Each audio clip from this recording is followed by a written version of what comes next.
I'm Reverend Lisa Herklotz. I am a co-minister here with Reverend Jim Ernstsen, who you'll be hearing from later with the Sunday message. And we just want to say everyone is welcome here at Unity. We have a mission statement we like to read together aloud. This is our purpose for being here. So please join me in reading our mission. Unity of Charlotte is the place where we nurture a deep and mature experience of God through the practice of unity principles. Simply put, we are here to love, grow, and serve. Yes, indeed. Is there anyone here for the first time? We'd like to just give you a warm welcome. Thank you for being here. I've already had a chance to chat, but just a reminder to everybody's welcome to the fellowship afterwards for coffee and tea and to welcome our new visitors. If you happen to be online for the first time and would like to get more information about Unity of Charlotte, put your information in the chat and we'd be happy to send you a visitor packet. And just know that we're glad you're here. You can always find out more about Unity in a lot of different ways. We have a website you can check out, a newsletter that goes out weekly with activities. We have a Facebook page, a YouTube channel where all of our services are recorded and posted. And then if you're here in person, we have a bulletin board to check out for any services that, or any announcements that we might not get in during the service. So please be sure to check that out. So let's now move into prayer. I invite you to gently close your eyes. Take a moment to just breathe. Just center yourself on your breath, letting everything else go. We come into our heart space. We come into that still, quiet place within where we reconnect and open to the divine presence which lives within us, which is the essence of our life, which is the source of all love, which is our strength, our wisdom, and our guidance. We open and claim this power and presence now here among us as we come together as Unity of Charlotte. Connected as one, expressing in diversity, remembering that we are all interconnected, and choosing to bring forth the seeds of love and of peace and of harmony. And we carry these out with us into the world, remembering we are still interconnected with each and every living being. So we bring forth and plant seeds of love, of peace, and of harmony. Especially in a time of strife and war and struggle and challenge. God's presence is never absent. And we are that presence expressing as love, as peace, and as harmony. And so it is. Amen. I invite you to stay in the silence for just another moment and bring to mind any person or situation you would like to speak aloud to lift in prayer. Please say those names now. Wow. World leaders.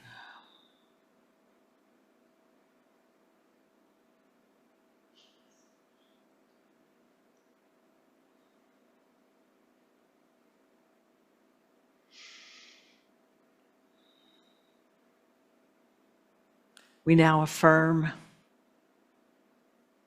that for every name or situation spoken or held silently in our hearts, Spirit is already active and present, working in and through to bring about the best and highest for all. And so it is. Please join me as we say Unity's Prayer of Oneness together. There is one presence and one power in my life and universe, God, the good, omnipotence. We claim and affirm this presence in our lives as love. Know we have a prayer team that actively prays upon any prayer request that we receive. So if you would like to put a prayer request in, there's a prayer box right outside the door. You can write it on the slip and put it in the box. It will go to our prayer team today. If anytime during the week you'd like to put a prayer request in, you can go on our website. There's a form to fill out that will also go to our prayer team, and they will hold this in prayer for 30 days. Then we take those prayers and we send them to Silent Unity, where they are held in prayer for another 30 days. All of this is held in the strictest of confidence. So if you have a prayer or something heavy on your heart, put it out there and let us uplift that with you. I'd now like to invite Sean up to do our daily word. Good morning. Today's word is guidance. With an open heart and mind, I heed divine guidance. If I am feeling lost or do not know which way to turn, I take comfort in knowing I can pray and bring my awareness to my connection with God. Wherever I am on my spiritual journey, I receive divine guidance continually. And it is up to me to heed it. Divine guidance does me little good if I doubt it or feel too hesitant to act upon it. I commit to remain open and receptive as I receive my guidance. Even if I call of my heart surprises me, even if I doubt I can do what I am being called to do, I trust the still, small voice within. I affirm I am divinely guided and faith-filled. The Lord will guide you continually and satisfy your needs in parched places and make your bones strong. And you shall be like the watered garden, like a spring of water whose waters never fail. Isaiah 58, verse 11. My name is Reverend Jim Ernstsen, and it's a pleasure to talk to you today about our topic for June, which is that growing through oneness, which we've talked about, and more specifically today, how do we unify? So that's what we're going to talk about. And we're going to talk about some specific things. How do we unify here today? So Reverend Lisa and I had the privilege of going to Kansas City this last week, and we spent time at convention. We got to see our old classmates. We got to see mentors that we appreciate. We got to attend speakers and breakout sessions, and it was just a wonderful time. And we're so grateful. We're so grateful for that chance to do that. Convention this week, these thoughts, these ideas, and how I got to how do we unify is one of the breakout sessions that I attended. And that session was called, Where Do We Go From Here? And it was talking about everything that's going on in our world, some of the crazy stuff, but it talks about everything that's going on in our world, and where do we go from here? We're feeling the anxiety, we're feeling the tenseness maybe even. Where do we go from here? And it was like, that was the question I wanted answered. Yeah, where do I go from here? Because I've got to admit, I watch the news, and we're bombing. So I'm feeling it. And so I'm asking myself this question, and let's explore that together here on a Sunday. We don't want to sink into the anxiety. We want to be able to pick ourselves up and utilize unity principles in this situation. I want you to take a look at the graphic off to the side. So I picked this. We use what is it called, cake stock, to find pictures of this, and I typed in unity or unify or a group, and this is what popped up. It's like, oh, there's a nice group of people, and so I put it on the slide, and throughout the last couple of days, I looked at this, and it's like every single person on this is smiling. Now, we've asked you all to be photographers. How hard is it to get 50 people to smile all at the same time? Right? And I sat with that, and then I thought, how hard is it to get 50 people not to blink at the same time? And I'm suspecting that this is either photoshopped or maybe a little chat GPT going on here. But it's a great graphic for us here because it shows people coming together and living together in joy. So, but I saw 50 people, 50 smiles. It's like, okay. I'm wondering if that's a statistical anomaly, 50 smiles with 50 people up there. But anyway, let's move on. So the question is, how do we unify? How do we unify? And we're gonna jump to the end. The answer is, and then we're gonna explore it in between. The answer is that how do we unify? By aligning with the one presence and one power, choosing wisdom, kindness, and trust in what seems to be a fragmented world. Does that make sense? It makes sense. Let's pull that apart a little bit. Let's dive into that a little bit. Aligning with the one presence and one power. What is that? Shout it out. What is the one presence and one power in our lives? God, the universe, divine spirit, whatever phrase you use, that is it. And what do we believe in unity about that presence or about universe? It is within and all-encompassing, all good. All good.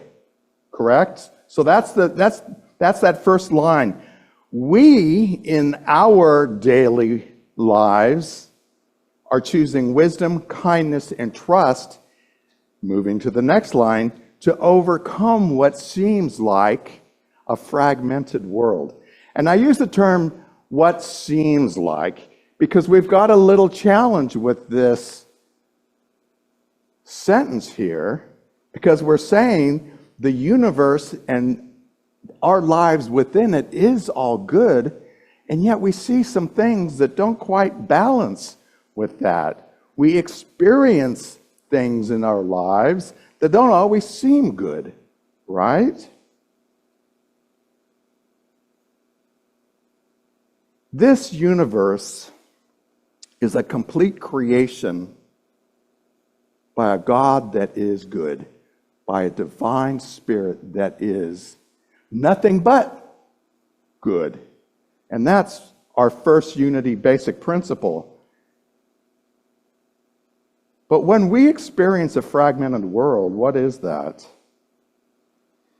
And we're not going to necessarily talk about all the ins and outs of this philosophical question today. Actually, that's a better topic for pub theology. So we will do it one of these days. Yeah, I see my theologists out in the crowd, and we will tackle this one day. But to kind of round it out, when we experience that fragmented world, what it really is a limited human perception of what's going on. This isn't God creating evil in the world. This is a limited perception on our part. Charles Fillmore calls this sense consciousness, and it's not the reality of our spiritual lives. So I know that was a whole bunch. That was a whole bunch. We're going to put that aside and talk about it another day. Actually, that could be a workshop. That could be a month-long topic. So we're going to kind of set that aside today. But we want to acknowledge that we're feeling and seeing some things out in the world that don't always feel right, that don't always feel good as well. So, we're going to still see these smiling people because they're going to be on our next slide as well. We're going to talk about wisdom, kindness, and trust in the piece that we have control over in our lives, in our world.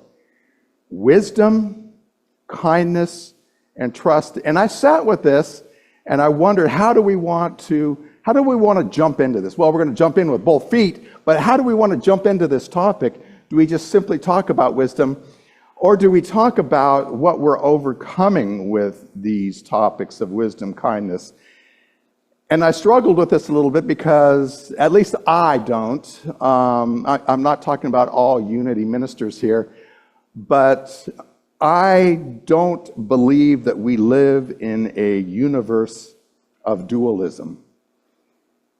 So I don't believe that you have to experience hot to know cold. I don't experience that you have to know hate to experience love. That's what I'm saying, the dualism of the universe. I believe that the universe is good and non-dualistic, but that's a personal thing for me. So I struggled with the idea of, well, do I want to even introduce the opposite of wisdom?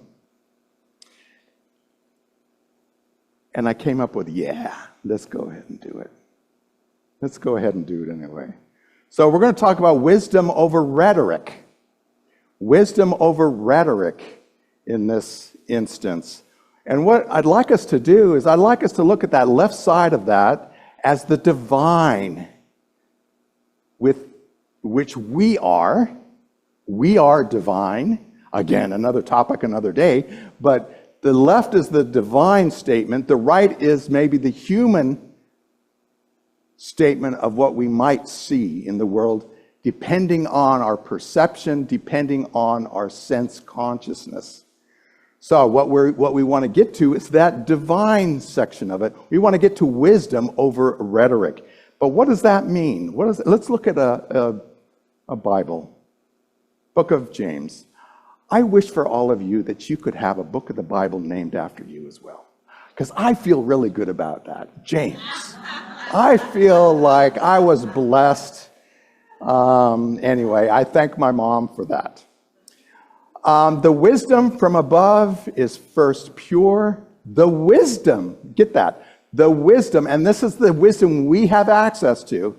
The wisdom from above is first pure, then peaceable, gentle, full of mercy. Book of James. This is wisdom. We have access to all the wisdom that we need to exist, to flourish, to thrive in this world. That's what this is telling us. And it's pure. We don't have to worry about, are we getting the right message from it? That wisdom that that small voice that we hear is that wisdom as well. In a noisy, opinionated world, wisdom is quiet, clear, and compassionate.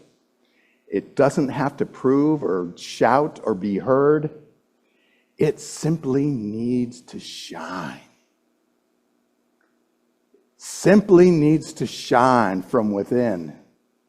That's the wisdom that we're after. We don't have to shout it from the rooftops.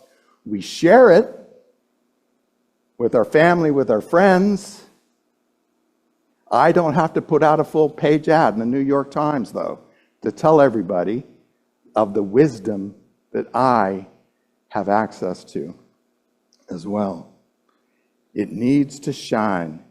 The main points that I'd like us to see in terms of rhetoric, well, first of all, what is rhetoric? And I looked it up, and my high school teacher would be proud of me that I remembered that it is an act of persuasion. Rhetoric is an act of persuasion. It's usually, at least my high school teacher would have us writing out sentences, persuading the reader of a certain point, right? That is what rhetoric is. The problem with rhetoric is that built into that definition is the idea of division, competition, and defending one's opinion. So rhetoric is that human side of this equation. Ooh, I could have used wisdom and then a greater sign. I guess I could have as well. I could, for the math people out there. But rhetoric is not where we want to land ultimately. We want to get to that wisdom. Wisdom invites you to join with it. It includes others. It uplifts. There's no competition with wisdom. Unity teaches that we get in touch with that wisdom, and we teach wisdom and how to access that. And you'll notice that when you attend a class within Unity or from the pulpit, we never teach rhetoric. We never teach a way of debate, do we? How to convince your family and friends that you're right and they're wrong. That's not what we're about. So we're trying to move away from rhetoric, closer to that space where we know and live in wisdom. How do we do that? It's that inner guidance that comes from our quiet mind when we listen to Spirit. Wisdom comes in that silence. When we open up, we give ourselves that space, what Wayne Dyer would call the gap between our thoughts. We give ourselves that gift to hear that wisdom from the Spirit. If we're just chattering, if it's that monkey mind, we might not hear it as well. So we have a Bible quote. How about a Unity quote? This is Charles Fillmore in the Revealing Word. Spiritual discernment is the inner voice of wisdom. It does not argue. It does not plead. It simply speaks. You don't have to argue. You don't have to plead with the person you're talking about to please believe me. Wisdom simply is. Wisdom simply is. A while ago, I received an email, and I'm talking about spiritual discernment and wisdom. I received an email that was filled with angst and decisions to be made, and what do we do? And I didn't know. I didn't know right off the bat, so I couldn't read it, shoot off a response. But what I did was, I did respond, and I asked that person, please give me some time to move into spiritual discernment. I need that time to move within so that I can hear the wisdom of what to do next. That's the process of this whole thing. Sometimes we need the time. Sometimes it's not shooting back. Sometimes it's not being able to immediately, with a snappy comeback in a conversation. Sometimes it is spiritual discernment to slow down and hear what is mine to say. What is that decision I need to make as well? And I'm still in that discernment process. I'm going to get back to that person and that email later on this week. I'm moving through the process. I'm moving through that process as well. So I'd like to ask us the question, what would it look like this next week coming up? What would it look like for you and for me? What would it look like if we chose wisdom over rhetoric? If we didn't worry about what was the next snappy thing that we were going to say in a conversation, but instead we're choosing wisdom. And not even only for those conversations, but inside our own head, because we know we have those conversations in our head, right? Oh, what am I going to do? Well, I'm talking to myself half the day. I'm talking to myself. Those are conversations that we can practice this as well. Choosing wisdom, in other words, slowing down, taking a breath, opening my heart for that space to realize the truth of the situation instead of just going through the loops, going through the tape within my mind. That's what I challenge us to do this week, is to look at wisdom over rhetoric. How about that second thing? How about kindness over judgment? Kindness over judgment. Do I have any Johns out here? Because we're going to talk about the book of John. Too bad. We have no Johns. Judge not according to appearances, but judge righteous judgment. A little bit tricky language in this, but in essence, in a divided world, judgment can actually be too easy to jump into. We feel pretty comfortable judging others and other situations. Too easy, I would say. It's the pausing of that judgment and knowing that kindness is a spiritual choice. Kindness is a spiritual choice. Choosing kindness opens the door to an authentic connection with people, that person you're talking to, the person you just met. It is a connection. So kindness is that connection. It's that unity. It's the oneness that we're talking about. Kindness is how we enter into the gate of oneness of everything and everyone. Choosing kindness opens that door for us. The main points that I'd like us to think about in terms of kindness over judgment is judgment is a response from what our Course in Miracles folks would call ego. Ego's really good about judgment. Ego will just jump out there and judge the situation or the purpose. Judgment is a response from ego. Kindness is a response from the Spirit. Kindness is a response from the Spirit. When we judge, what we're doing is reinforcing that tiny mad idea that A Course in Miracles would call separation.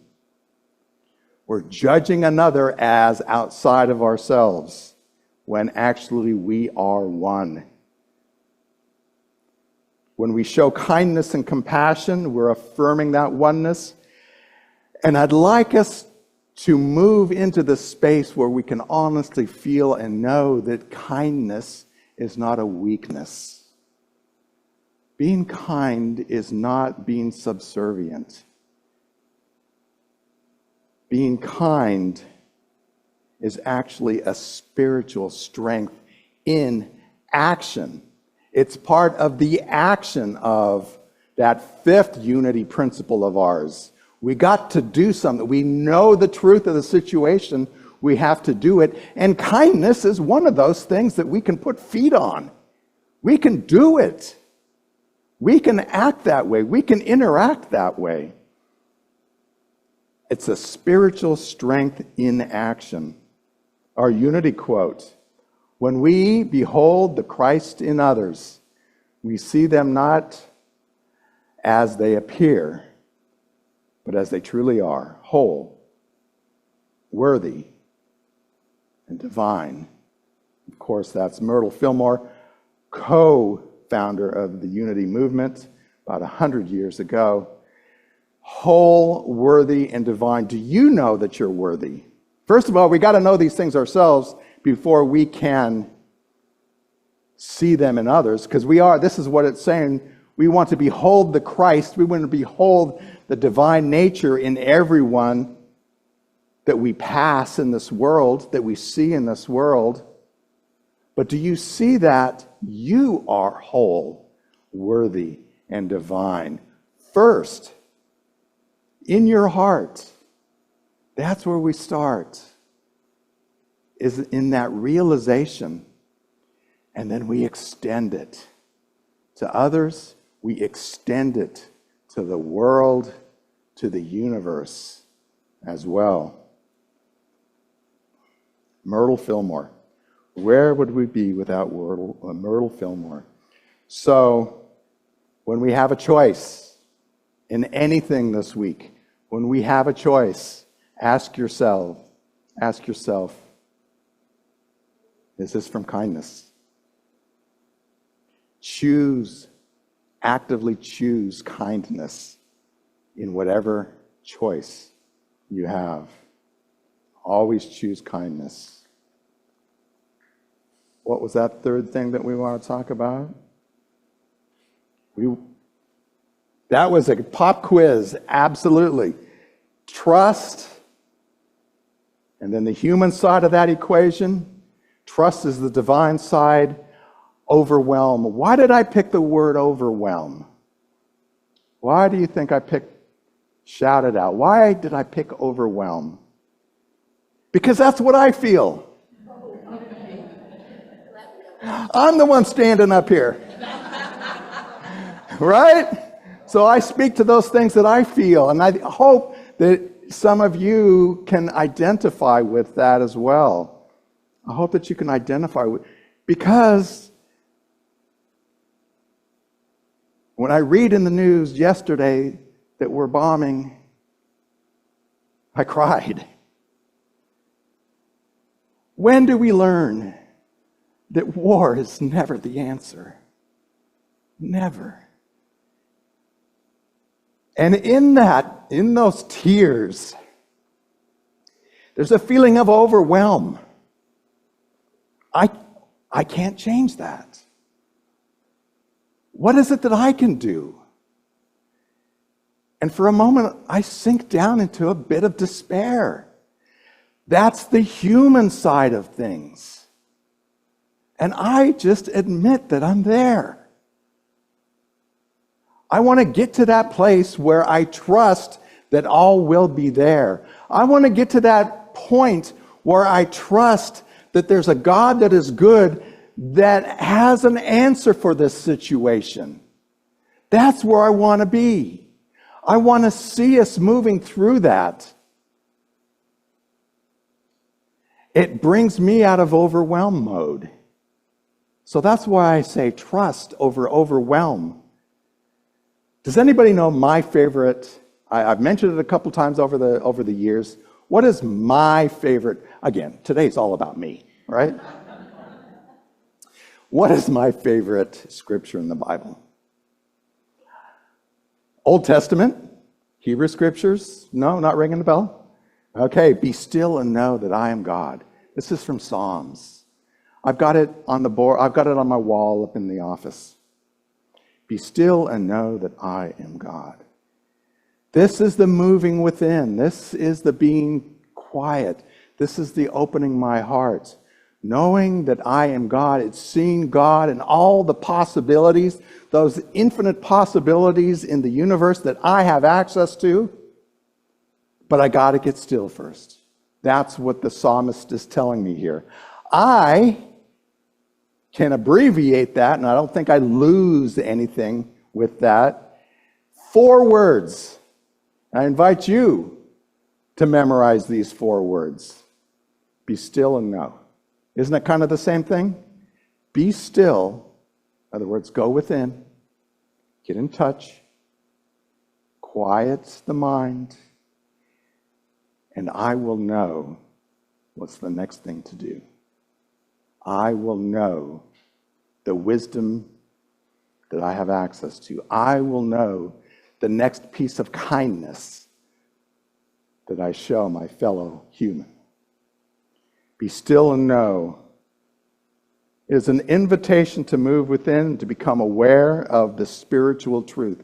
It is almost an affirmative prayer in itself by saying a cause and effect statement. If you're still, you will know God. As opposed to, the psalmist could have wrote, be still, and you probably will know. Or you might know. Or maybe, if you're lucky. If God's in the right mood. all right? And then we don't believe that. You will know is, and this is trusting. This scripture for me is a trust, knowing that things are going to be for the better. So that's what I say that's what I mean when I say trust. Overwhelm is that it is going to be okay. And you know what? Yesterday wasn't the only time I've felt this. Over the years, our American politics has been polarized. We've all lived through a pandemic. Reverend Lisa and I lived simply miles away from the murder of George Floyd at the time, the Ukrainian war, the hurricane that hit North Carolina. All these are points where we could find ourselves slipping into that overwhelm and despair. That's where we live in this world. We have to admit that. For each of these points along my life, I felt a bit of, some more than others, overwhelm. And I'm probably not the only one. That emotional shutdown is a human response. It is a defense mechanism. It is a numbness so that I don't totally shut down, curl up into a ball in the bathroom and sob uncontrollably, right? This is the way that the human psyche works out things, is through overwhelm. But it is us that works through this, and if we embrace trust, we won't find ourselves in the fetal position. This is trusting. This is trusting God, the universe. This is trusting in what within unity we call divine order. And divine order is another lesson, but divine order is that thing where we know that things are moving in the right direction. It is a trust. It is a trust. And trust restores our connection to the divine and brings peace to the moment, peace within my heart, peace to my soul, so to where I no longer feel that overwhelm. I can act from a place of certainty and get in touch with that wisdom and kindness. I trust. This is the statement I use in my own silence. I trust that all will be well. I didn't script this out. Let's share that statement. So I'll say it once again, and then I'd like you to repeat it as well. I trust that all will be well. Do you believe that? Do you believe that? Sometimes I do. Sometimes I don't. Right now, I do. Right now, I do. I believe that all will be well. When life feels a little chaotic, when that spiritual path is ahead of us, we pause and we trust. Because trust isn't passive in our world. It's an active ingredient of wisdom and order. It's an active ingredient. Trust is an active ingredient of wisdom and order. And our faith is not in the circumstances that we see out there. It's not what I read in AP stands for what? AP. No, the news service, AP. Associate Press. It's not what I read in Associate, blah, blah, never mind. I can't even say it. It's not in trusting that, but it is in the presence. It is the presence that we feel inside. That is where our trust is. What's the unity quote that we want to talk about here today? In the stillness, we tune in to the presence and the power of God and find the guidance and strength we need for every challenge. This is the daily word. If you're not reading the daily word every day, I encourage you. You can get it online. You can get it on your smartphone. You can buy it. You can pick one up out here and read it every day. If you get one itty-bitty tiny positive statement that you can carry in your day, I read it in the morning when I wake up. I make myself some coffee, I sit down and I read the daily word. I encourage you to read the daily word. Look what wisdom there is. In the stillness, we tune into the presence and power of God. That's an absolute positive statement of how I want to move through my day. I want to pause every once in a while. I don't want to wait until 5 p.m. to pause after I've ran myself ragged through a day. I want to pause quite often throughout the day.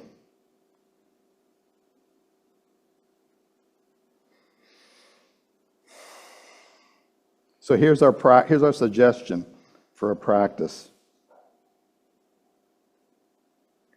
We become an instrument of peace. Where's that come from? I didn't make that up. Becoming an instrument of peace. St. Francis wrote that. He has a beautiful prayer that we read every once in a while. We can become that instrument of peace in our world, and that's what we're after. So in closing, as we wrap all these things up, back to our initial question, how do we unify? First of all, it is a consciousness that we bring to this world. It is a consciousness that we bring to this world. That's what we're talking about here. That consciousness that we bring to every moment of our lives. And it grows, that consciousness grows when we practice wisdom instead of rhetoric, kindness instead of judgment, trust instead of being overwhelmed. When we align with the one presence and one power, we become that instrument of peace and wholeness within the world. It benefits us, our sanity, my sanity. It benefits all those around us as well. It contributes to world peace, I can tell us. I can say that.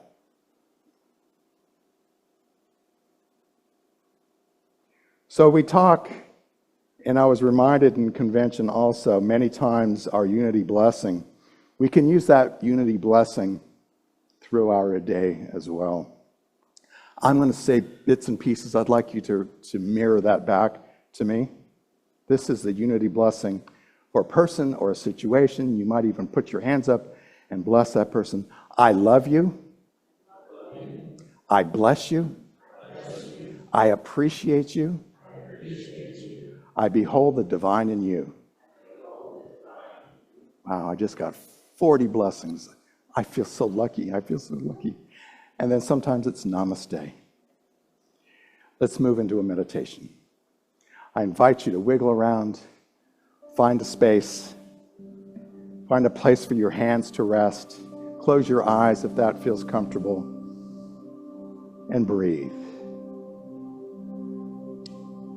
I invite you to find your breath, which for me means just noticing your breath. You're noticing when you inhale.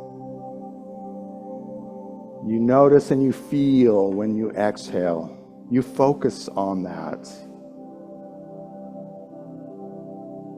Not holding the breath, not controlling anything, simply noticing that inhale and that exhale. Finding the rhythm, knowing when you've hit that perfect rhythm of that breath. We breathe in, we breathe out.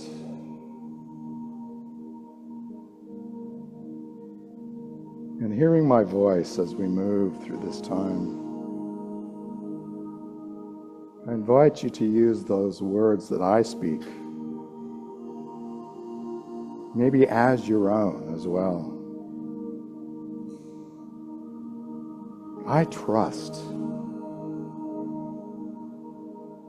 I trust in divine order.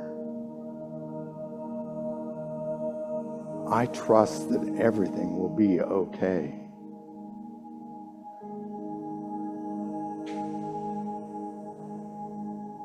I trust in divine order.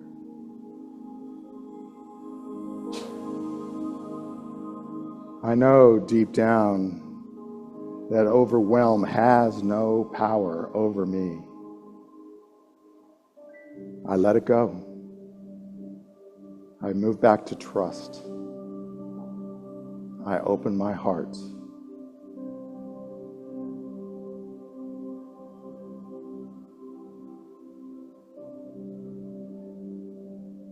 I am guided by Spirit.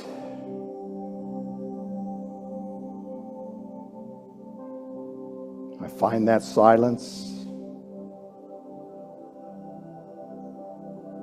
I move between the gap, or I move into the gap between the thoughts, and I hear that wisdom that is mine.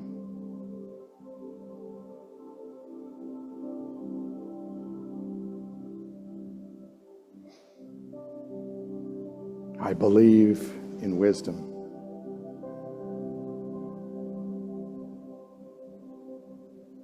I know that divine kindness, I know that that kindness will make a better world.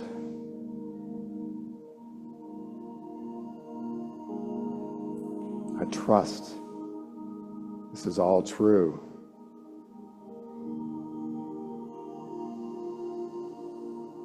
I trust in that power.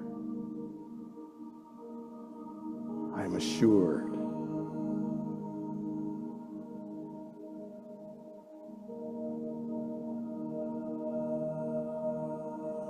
As we spend the next minute or so in silence.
And as we begin to come back from this silence, we take that deep breath and let it out.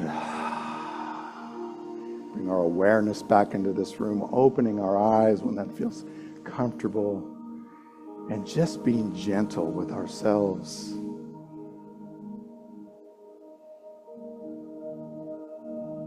Namaste. Thank you, Reverend Jim. Thank you, Judy. Now we get to experience the credible power of giving and receiving, because it's your presence and your generous gifts that feed the vitality of this community and allow us to grow and serve our greater community. We have many ways of giving. The consistent giving slide is up. You can see all those different ways that we have available, but I invite you now to hold the gift in your hand. If you gave online, imagine that gift in your hands, the energy of that generosity. As we say together our abundance blessing, joyously I give this gift, knowing the divine presence blesses and multiplies all that I am, all that I have, all that I give, and all that I receive. Thank you, God. The light of God surrounds us. The love of God enfolds us. The power of God protects us, and the presence of God watches over us. We are light, love, power, and presence. Wherever we are, God is, and all is well.